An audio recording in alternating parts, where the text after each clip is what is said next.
সুপ্রিয় দর্শক, আসসালামু আলাইকুম। সবাইকে স্বাগত জানাচ্ছি আজকের গুরুত্বপূর্ণ সংবাদে। প্রথমেই জানিয়ে দিচ্ছি সংবাদ শিরোনাম, পরে বিস্তারিত। বন্দি বিনিময় ঐতিহাসিক দিন, মুক্তি পেলেন ফিলিস্তিনি ও ইসরায়েলি বন্দিরা। নেসেটে ট্রাম্পের ভাষণের সময় হট্টগোল, ঘুষাঘুষিতে থমকে গেল ইসরায়েলি পার্লামেন্ট। মধ্যপ্রাচ্যের রক্তাক্ত ইতিহাসে সোমবার দিনটি চিরস্মরণীয় হয়ে থাকবে। একদিকে বন্দি বিনিময়ের মাধ্যমে যুদ্ধবিরতির বাস্তবায়ন, অন্যদিকে মার্কিন প্রেসিডেন্ট ডোনাল্ড ট্রাম্পের নেসেট ভাষণের সময় বিশৃঙ্খলা, সব মিলিয়ে উত্তাপ্ত হয়ে উঠেছে বিশ্ব রাজনীতি। যদি আপনি মানবতার পক্ষে থাকেন, হাত। যদি আপনার বুকেও কাঁদে ফিলিস্তিনের শিশুর কান্না, যদি আপনি চান যুদ্ধ নয় শান্তি, তাহলে এখনই নিচে লিখে দিন, ফিলিস্তিন জিন্দাবাদ। আর যদি আপনি ফিলিস্তিনকে ভালোবেসে থাকেন, ঘণ্টা সাবস্ক্রাইব করুন আমাদের চ্যানেলটি এখনই, কারণ আমরা বলি ফিলিস্তিনের ন্যায় ও সত্যের খবর, যা বড় বড় মিডিয়া আড়াল করে রাখে। পৃথিবী বন্দি বিনিময়ের দিনেই হট্টগোল। ওয়াশিংটন থেকে মধ্যপ্রাচ্যের উদ্দেশ্যে রওনা দেওয়ার আগে প্রেসিডেন্ট ট্রাম্প বলেন, আকাশ এখন শান্ত, বন্দুক নীরব হয়ে গেছে, থেমে গেছে সাইরেন, পবিত্র ভূমির আকাশে সূর্য উঠছে, এই ভূমিতে অবশেষে ফিরেছে শান্তি। কিন্তু শান্তির সেই ভাষণ মুহূর্তেই রূপ নেয় চরম বিশৃঙ্খলায়। ইসরায়েলের পার্লামেন্ট নেসেটে দাঁড়িয়ে ট্রাম্প অ্যাপেনা বক্তব্য শুরু করতেই এক কোণ থেকে দাঁড়িয়ে ওঠেন আইন প্রণেতা আইমান ওদে। তিনি হাতে তুলে ধরেন একটি বড় প্ল্যাকার্ড, তাতে লেখা ছিল ফ্রি প্যালেস্টাইন এবং জেনোসাইড। মুহূর্তেই শুরু হয় হলজুড়ে চিৎকার, বিক্ষোভ আর ঠেলাঠেলি। কেউ ট্রাম্পকে ঘিরে নিরাপত্তা দেওয়াল তৈরি করেন, কেউ প্রতিবাদীদের ধাক্কা দিয়ে থামানোর চেষ্টা করেন। প্রত্যক্ষদর্শীদের ভাষায় নেসেটের ভিতরে ঘুষাঘুষির মতো পরিস্থিতি তৈরি হয়েছিল। ইসরায়েলি সম্প্রচার মাধ্যম আর্মি রেডিও জানায়, আইমান ওদেহের সঙ্গে বাগবিতণ্ডায় জড়িয়ে পড়েন একাধিক এমপি। নিরাপত্তা বাহিনী দ্রুত তাকে এবং আরেক সংসদ সদস্য ওফের কাচাইফকে টেনে বাইরে নিয়ে যায়। এদের ট্রাম্পের ভাষণ অন্তত 10 মিনিট বন্ধ থাকে। আমরা অস্ত্র জমা দেব না, হামাসের ঘোষণা। যুদ্ধবিরতির পর গাজার রাস্তায় এখন টহল দিচ্ছে হামাসের সশস্ত্র সদস্যরা। তাদের হাতে এখনও রাইফেল, ব্যারেট, রকেট লঞ্চার, তবে লক্ষ্য একটাই, নিরাপত্তা বজায় রাখা। হামাসের মুখপাত্র ইসমাইল আল থাওয়াবতা স্পষ্ট বলেন, আমরা গাজায় কোনো নিরাপত্তা শূন্যতা তৈরি হতে দেব না। জনগণের সুরক্ষা নিশ্চিত করা আমাদের দায়িত্ব। তবে সংগঠনটি জানিয়ে দিয়েছে, তারা অস্ত্র জমা দেবে না যতক্ষণ না একটি স্বাধীন ফিলিস্তিনি রাষ্ট্র প্রতিষ্ঠিত হয়। নেসেটে ভণ্ডামি চলছে, আইমান ওদেহের বিস্ফোরক পোস্ট। এই ঘটনার আগে আইমান এক্স টুইটারে লিখেছিলেন, নেসেটে যে ভণ্ডামি চলছে তা অসহনীয়। নেতানিয়াহুর সরকার গাজায় মানবতাবিরোধী অপরাধ করেছে। একমাত্র দখলদারি বন্ধ ও ফিলিস্তিন রাষ্ট্র স্বীকৃতি দেওয়ার মাধ্যমেই প্রকৃত শান্তি আসবে। সামাজিক মাধ্যমে ছড়িয়ে পড়া ভিডিওতে দেখা যায়, ট্রাম্প হতবুদ্ধি মুখে মঞ্চে দাঁড়িয়ে আছেন, পাশে উত্তেজিত সংসদ সদস্যদের মধ্যে চলছে হাতাহাতির মতো পরিস্থিতি। অবশেষে নিরাপত্তা বাহিনীর হস্তক্ষেপে ট্রাম্প আবার বক্তব্য শুরু করেন। তিনি বলেন, আরব ও মুসলিম দেশগুলো শান্তি প্রতিষ্ঠায় যে ভূমিকা রেখেছে তা প্রশংসনীয়। আমরা এমন ঐতিহ্য গড়ব যা এই অঞ্চলের সব মানুষের গর্বের কারণ হবে। তবে বিশ্লেষকদের মতে নেসেটে যা ঘটেছে তা প্রমাণ করে, যুদ্ধ শেষ হলেও ক্ষোভ এখনও জীবিত। ঐতিহাসিক বন্দি বিনিময়, মুক্তি পেলেন 1968 ফিলিস্তিনি। একই দিন গাজায় চুক্তি অনুযায়ী অনুষ্ঠিত হয় বহুল প্রতীক্ষিত বন্দি বিনিময়।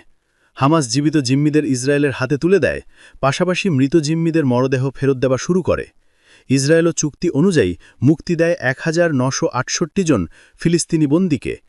2023 সালের 7 অক্টোবরের ভয়াবহ হামলার পর থেকেই এই বন্দি বিনিময় ছিল আলোচনার কেন্দ্রবিন্দু। সেদিন হামাসের হামলায় নিহত হন প্রায় 1200 ইসরায়েলি নাগরিক, আর জিম্মি হন প্রায় 250 জন।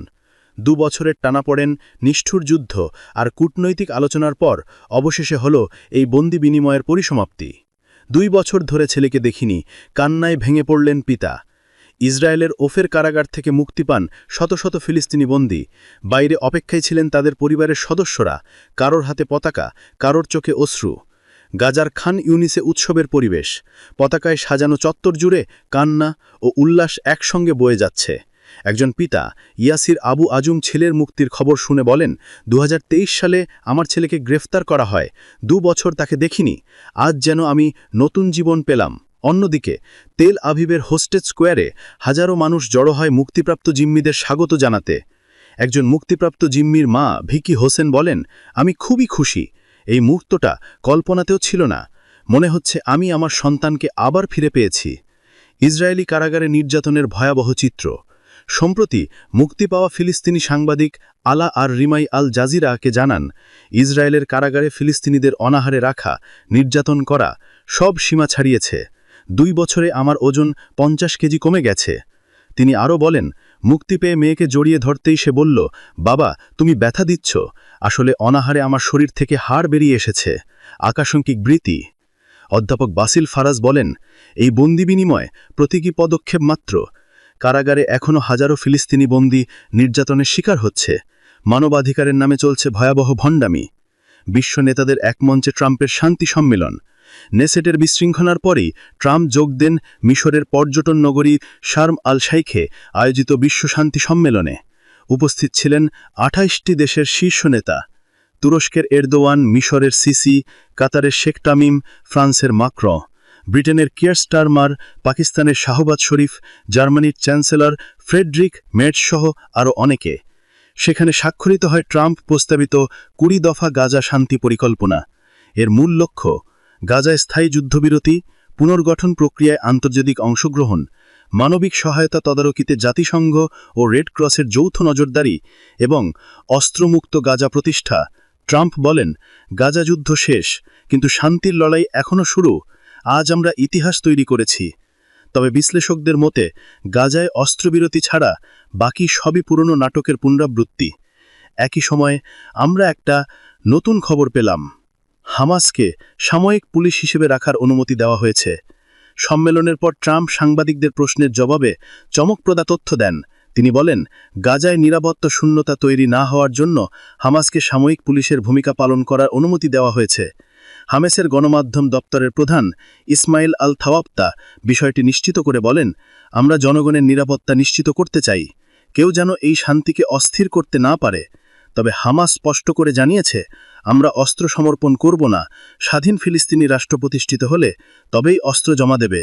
অন্যদিকে ট্রাম্পের শান্তি পরিকল্পনায় বলা হয়েছে, ভবিষ্যতের গাজা হবে অস্ত্রমুক্ত অঞ্চল, যেখানে আন্তর্জাতিক বাহিনী নিরাপত্তা নিশ্চিত করবে এবং নতুন ফিলিস্তিনি প্রশাসনকে প্রশিক্ষণ দেবে।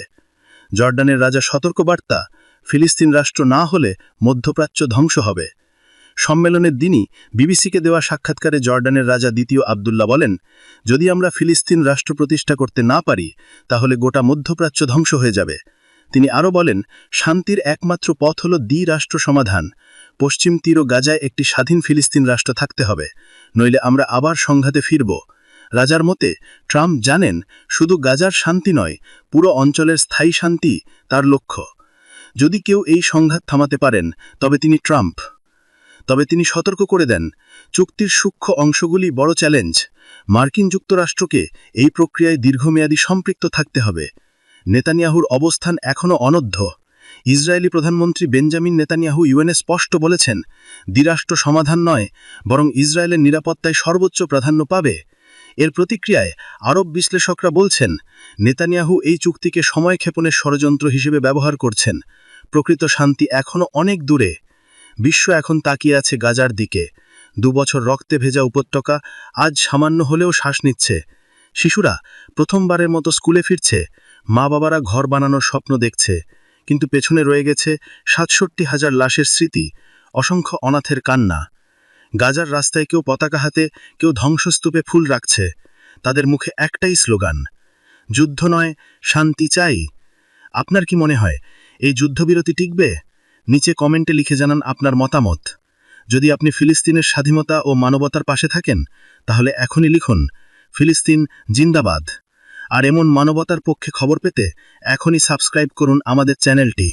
ঘন্টা, আপনার এক সাবস্ক্রাইব আমাদের আরও সত্য বলার শক্তি দেয়।